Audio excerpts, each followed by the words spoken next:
You're listening to Searching for More, a podcast of the Diocese of Arlington. On this episode, Cindy Walls, a coach at Bishop O'Connell High School, discusses the connection between physical activity and cognitive function, particularly as we spend more time inside through the winter months.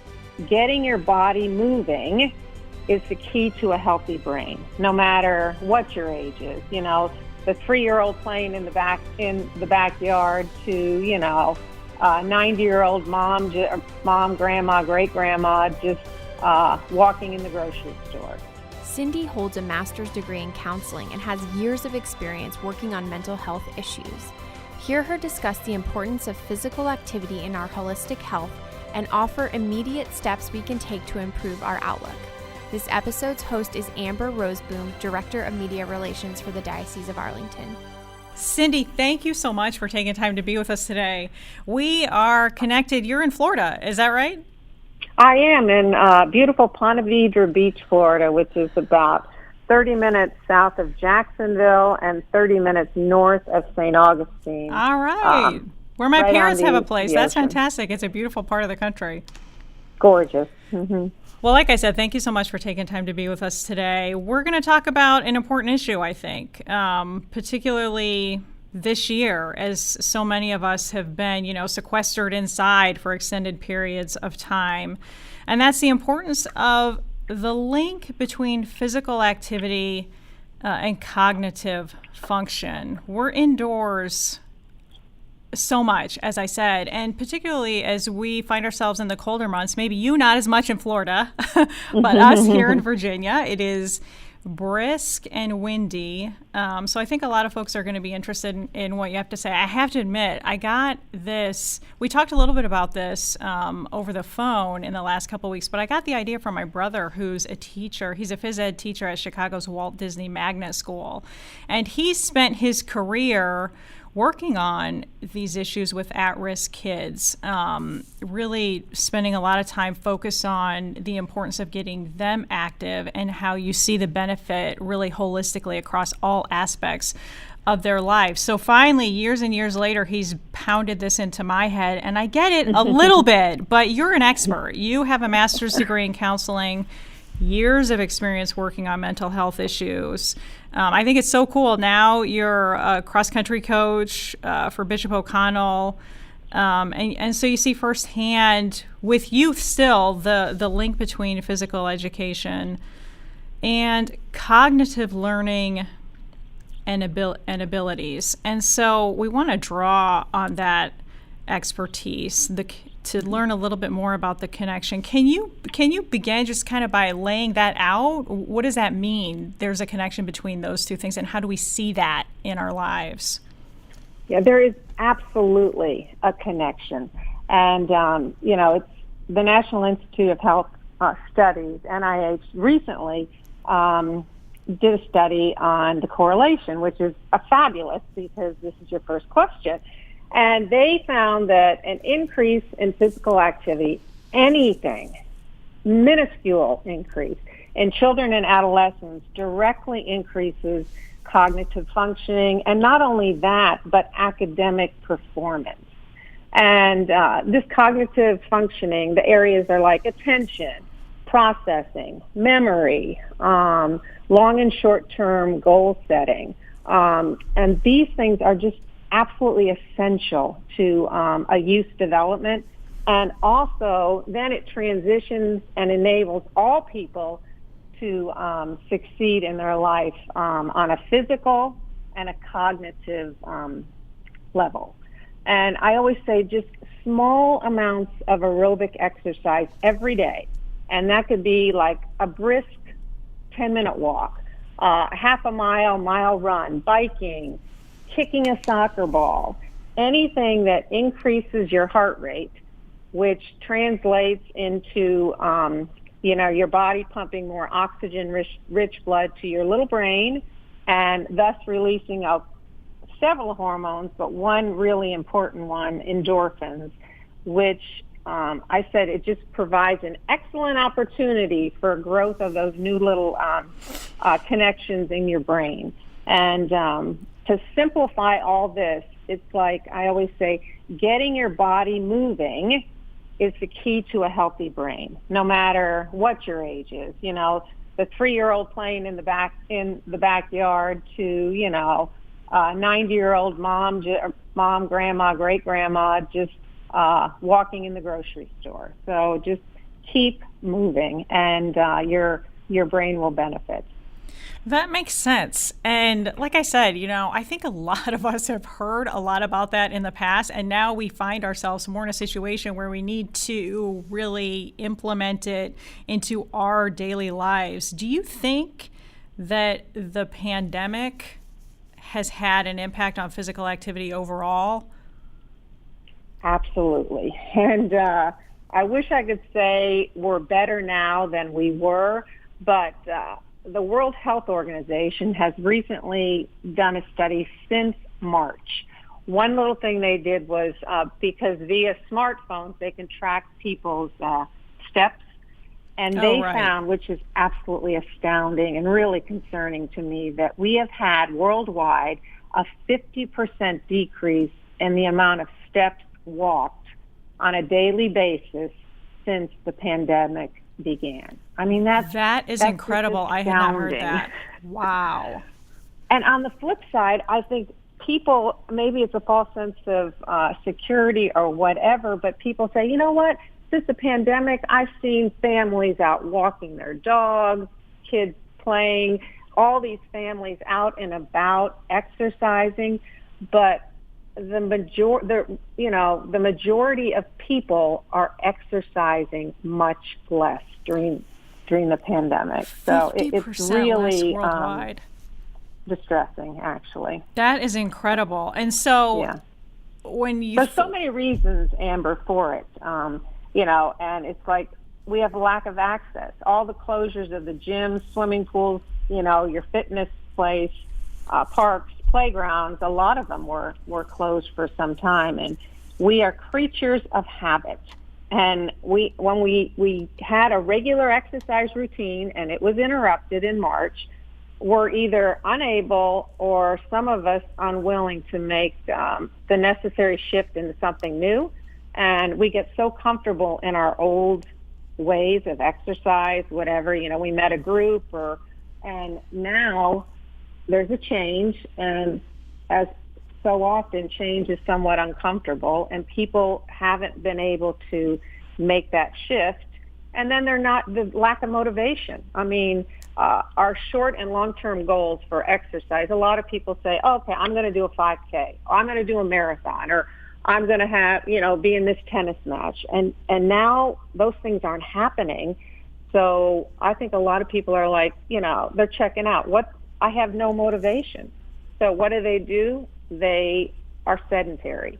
And it's kind of like when you have a cold and you don't feel well, and so you hang out on the couch.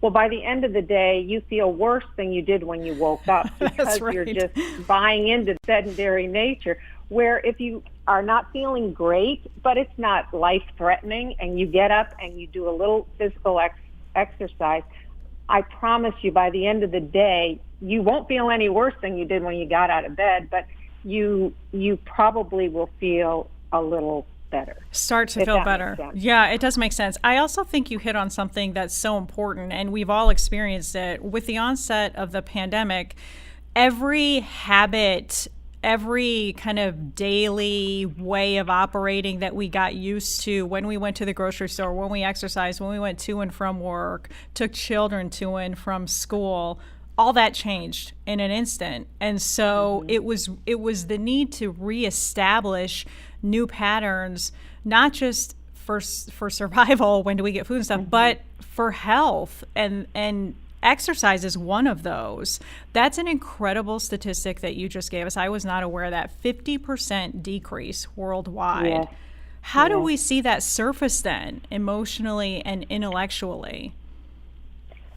Well, I always say, mental health, the connection between physical health is just incredible. And the emotional impact of this pandemic on our nation is monumental. I mean, it's like our mental health is being challenged to unbelievable levels, since March. And even those of us who considered ourselves, void of mental health issues, such as depression, anxiety, things we experience when we're isolating, we're finding ourselves are struggling. And I always say, can you imagine how difficult it is for so many people who were already struggling? And I just think emotionally, it presents itself in two ways: fear and worry or anxiety. Some people call it worry, some people call it anxiety. They're the two biggies that I feel like the pandemic caused us to kind of experience and reflect on, because we're worried about our own health, we're worried about our kids, those people we love. Some people have lost their jobs, bills piling up, health insurance, kids' college funds. I mean, the worries are endless and incredibly profound. And then I always say the cycle of anxiety in people who are kind of sitting in their homes, spending endless hours on their computers. We're eating too much, drinking too much. Our sleep pattern, which is huge, is being not only interrupted but changed. And you can't underestimate the isolation. I mean, when we once were interacting with people, some people don't even talk to another human being all day. And, and it also presents itself no energy, no interest. A lot of people just simply don't have the interest in the activities that they used to do. So it's really a bad cycle. Yeah, I hear you. That makes sense. And, I'm seeing that just through my friends and family as well. And it's difficult to get out of, honestly. Something that you hit on, Bishop Burbidge talks about a lot too. He says the impacts of the pandemic weigh particularly heavy on those who are already experiencing hardships. So those who may already be not just in need of food, but experiencing, mental health issues in one way or another. And this, when you talk about physical activity, this is one way that we can address it ourselves. We can take control back and say, this is what I'm going to do. So this is where we transition. It's a dire situation that you've laid out here, but it is. So where's the hope? What can we do? Like practically, if we're indoors, it's cold out, what are some steps that we could take? I say, I go home today, or a listener says, okay, I'm sitting on the couch right now. What is something we can do to turn that trajectory? There are a lot of things that we can do. I know we're inside and it's cold outside, but first of all, I really want to stress, don't be afraid to venture outside. I mean, our winter, I'm saying that as I'm looking out over the ocean, and right, it's easy for you to say. I did run today 4 miles, and it was 42 degrees. Now that's not freezing, but it was windy. Right. But I think in Northern Virginia, we have so many days that aren't that cold. That's true. But I say bundle up, get outside, and a simple 15 to 20 minute brisk walk will reap so many mental and physical benefits. And aside from that, sunshine and a little bit of wind will lift anyone's mood. But I recognize, a lot of people don't want to get outside, and that's why, I have a few tips for inside. First of all, I say establish a routine. Plan on doing your exercise at the same time every day and in the same place in your home if you're not getting outside. And you have to find something you actually might enjoy doing. Enjoy it enough to keep doing it. Because if you don't like to do planks, you don't like to do anything that's ab work, to think that you're going to do it, probably not going to happen. But if you could put a video in and do a little dance routine, great. But you kind of have to somewhat enjoy it before, it becomes a routine. But, simple things you can do are, like jump roping. Or if you have stairs in your house, you set a goal and you go up and down your stairs however many times. I mean, you set the amount. You can do little things like push-ups, sit-ups, squats, lunges, making it, but sometimes it's easier if you make a game out of it. Like, okay, I'm going to do this for 5 minutes. Don't say, okay, I'm going to do all these exercises for 30 minutes, because honestly, that's not realistic. Another thing you can do at home is clean. Cleaning actually burns calories. So if you want to stop, at 12 o'clock and say, okay, I'm going to vacuum or whatever, that's a great idea. There are also, Amber, little things aside from physical activity that can boost your mood. Something I always tell my clients is, what about smiling? Like, take a moment every hour or every 3 hours, stop, think of something that makes you smile, and smile. Even if it's hard for you to start, fake a smile. And honestly, it will lift your mood eventually. Another thing that some people say, really, this is going to help? And I say, zone out. Take a few minutes sitting at your computer and say, okay, this is going to be my zone out few minutes, and give yourself permission to daydream. Maybe imagining your bucket list vacation. Or like my husband and I were going to go to South Africa on this safari last summer. That was like, we've been planning this in our minds for 20 years. We had it all, we had it all paid for and whatnot. Well, obviously it didn't happen. But when I zone out, I'm dreaming about that. And that really lifts my mood. Breathing is actually a physical activity that you burn calories and it helps your mood. And a simple breathing technique, it takes about maybe 30 seconds. And all you do is a 10 breath count. You inhale and you say 1 in your head, and you exhale and you say the number 2. Inhale 3, exhale 4. You do that to the count of 10. And I promise you, after that, your body will be somewhat relaxed. A couple other things before you ask me the next question. One of my personal favorites is actually prayer. And some people underestimate the power of prayer, I think that's a great to point. The physical being. And if you just take a moment to be grateful for what you have, not for what you want, what you need, whatever, but we all know God is there to listen, and he wants us to always be asking as well. But to be grateful is just a wonderful thing to do at home and kind of lift your spirits.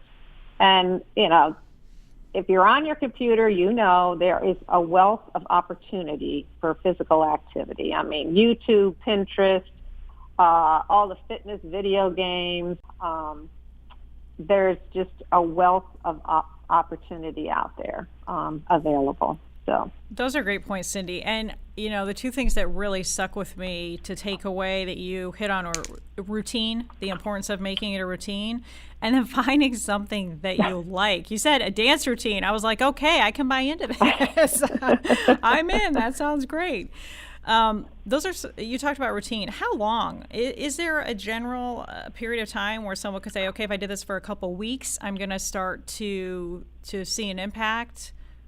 Yeah, there's a couple things about time. Everyone always gets caught up with, how many minutes or how many days or, when am I going to feel like this is a routine? And I am those people who know me say, you are just way too positive, but that's how I live my life. And I just think if you are in motion or physically active, like say one day, for 10 minutes, your mood will be elevated. But research shows us that, or says that if you devote 30 minutes a day, 3 to 5 times a week, your physical, mental, and emotional health will be enhanced. Now, for some people that are doing nothing, that's a lot of time. So, I really believe that 10 to 15 minutes, 3 to 5 times a week will make a difference. But we have to remember that it takes the average person 21 to 30 days to establish a new healthy routine. So you kind of have to look at it like, okay, it's Monday. I'm just going to go for, 10 minutes today, do something physical. And then, then Tuesday, start Tuesday, or do Monday, Wednesday, Friday, and small baby steps. But it takes a long time to establish a routine, but it doesn't take a long time to elevate your mood and improve yourself cognitively, physically, and emotionally, if that makes sense. That does make sense. And it sounds achievable, which I think is the most important thing. It sounds like something, okay, I can do that. Something that we can something we can all do. This has been incredibly helpful, Cindy. We continue through the Diocesan podcast and a whole host of other means to look at mental health and how to stay healthy in a holistic way, particularly as we go through this pandemic. And as you said, we need to keep prayer at the center of all of this while taking care of ourselves physically and mentally. Is there anything, absolutely, the guidance you've offered us is so good and so practical and, like I said, achievable. Is there anything that I failed to ask that you want to address? Well, the only thing I think is to recognize that it's okay to be sad or angry or anxious right now, and it's okay to feel all of the things that you're feeling.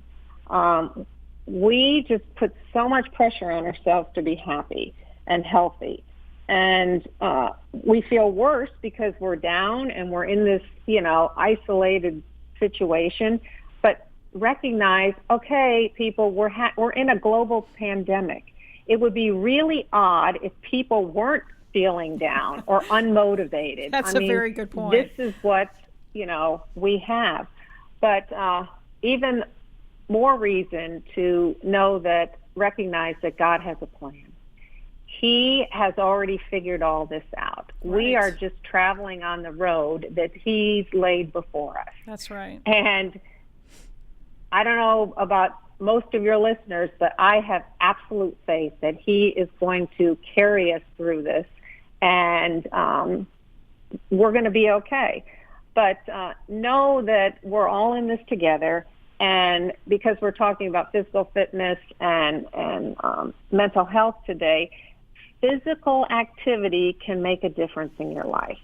And it is something that you can control. We can't control the pandemic. We can't control so many things in this crazy world. But you can control if you get up in the morning and you do something physical, one foot in front of the other.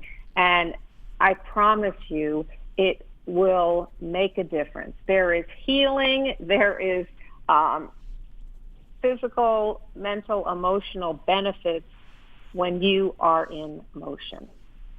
That's such a great point to end on. Cindy, that was terrific. We do what we can, and we remember, above all, our hope is in Christ alone. That's fantastic. Thank you for joining us and for sharing your expertise. Thank you, Amber, so much. And have a wonderful, blessed Christmas, and we will get to the other side of this together. Excellent. Absolutely. Thank you, Cindy. We appreciate it. Merry Christmas to you, too. And happy Advent. Bye-bye. You're listening to Searching for More. If you enjoyed this podcast, please write a review on iTunes, Google Play, Stitcher, Spotify, or wherever you listen. Also, make sure you follow the Diocese and the Arlington Catholic Herald on Facebook, Twitter, and Instagram. And subscribe to our YouTube channels for regular videos that inspire, educate, and inform about the Catholic faith in our diocesan community.